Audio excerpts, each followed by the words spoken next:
For an MC8 and Compton's Most Wanted introduction, I'll focus on their vintage years, which I believe to be 1990 to around 96. It was the Music to Driveby album by Compton's Most Wanted that introduced me to MC8 in particular. Around 92 it came out, and I was about 14. And having only been really commercially familiar with people like NWA, with gangster rap at the time from the West Coast. This was before Tupac had released Tupacalypse Now, certainly before he'd hit any fame. He was mainly associated with Digital Underground still at this point. Cypress Hill, Ice-T might have been doing the rounds around this time. But it was Music to Driveby that was really refreshing album because I was more familiar with the East Coast stuff at the time.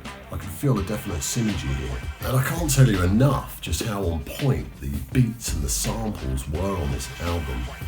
It was superior to anything else sort of gangster at the time. And you could say this album alongside John Singleton's classic West Coast movie Boys in the Hood, where Compton's Most Wanted track, Growing Up in the Hood track, was featured on that movie.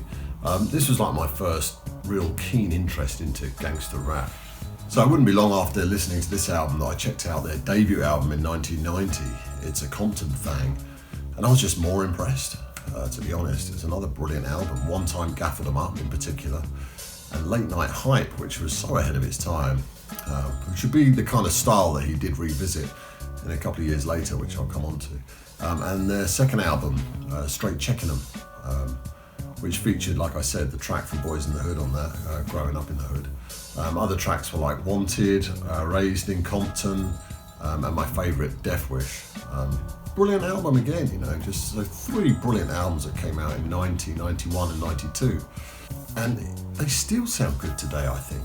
Although I might be feeling some sort of nostalgia towards it, I still think they sound good today. He could not have released a bigger hit in 93 with his debut single under his own name, Streiht Up Menace, that would appear on the soundtrack of the movie Menace to Society, where he would also act in that movie. And this really set the standard for his biggest album that would come next. So now you've got to try and picture this. In 1994, at 17 years old, some of my mates had passed their driving test, and at 18 purchased a car. So picture it, parental freedom, driving so far away to places late at night, smoking weed, escaping to the latest hip-hop sounds on Tim Westwood on the radio show late on a Friday night, which was the place you'd hear all these new tracks, the only place once a week. And then the premiere of All for the Money comes on by MC8, and it's just the perfect setting. If you listen to that track, All for the Money, and for the smokers out there, you know, we all know how much better music sounds when you're stoned and engaged, stoned and engaged, stoned and engaged. So enter MC8 We Come Strapped, released in 1994. Now for me, it's the ultimate smokers album, but this time it's MC8 featuring Compton's Most Wanted. This is pretty much DJ Slip and MC8 that do this project. And it's a groundbreaking album, and it's in a league of its own.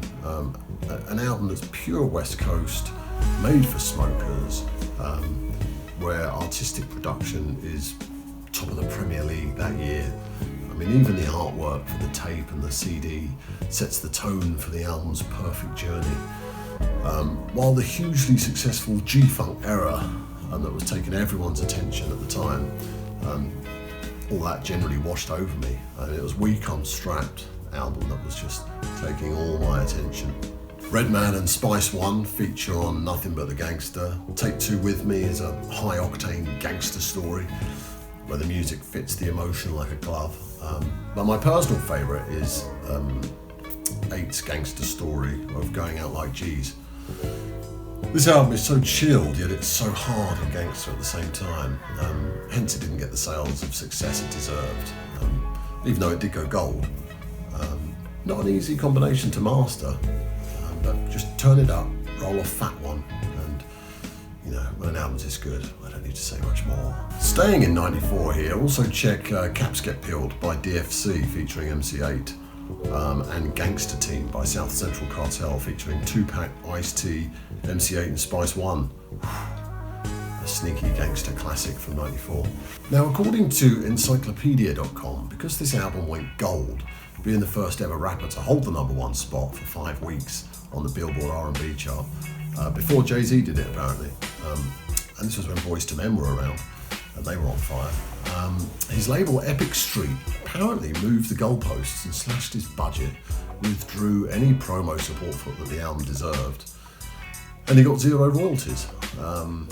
So MC8 claims he deliberately made the following 2 albums after this, very mediocre, which I would probably agree with on Last Man Standing, which came out in 97, but the one that he came out immediately after We Come Strapped, Death Threatz, another beauty.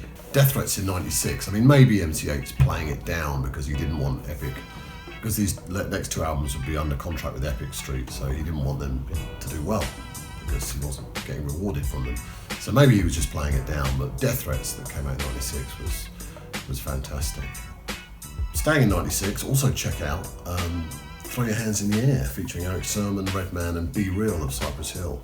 Great track. In fairness though, when hip hop started to go all bling and showy, getting close to the millennium, the album Section 8 that came out on Mac 10's label, Who Banging Records, released in 99, Eiht kept it street, and wasn't going with the trends of all the Don P that was happening at the time.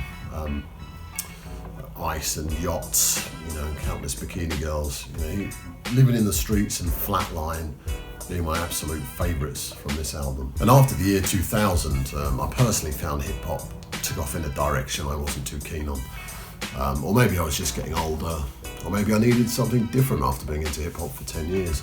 But MC8 certainly kept busy after 2000, doing plenty of work, continuing his legendary collaborations with Spice One, played the voice of Lance Wilson, aka Ryder, in the game Grand Theft Auto San Andreas.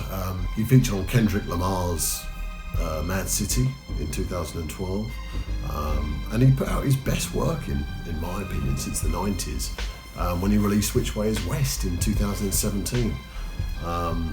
When he hooked up with long-term pal DJ Premier.